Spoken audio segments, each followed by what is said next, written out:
Hello students, in this lecture we are going to calculate the quantity of tile work. This is the image of wall tile and this is the image of floor tile. Let us take one example to understand the calculation of tile work. We have a room with length 10 meters and breadth 12 meters.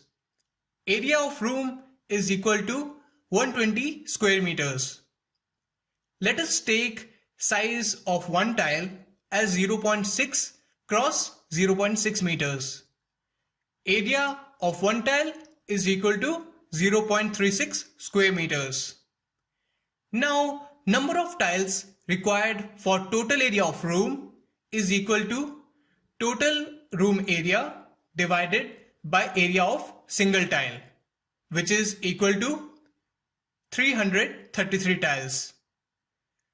Now we need to add 10% of wastage, which results in 366 being the actual number of tiles.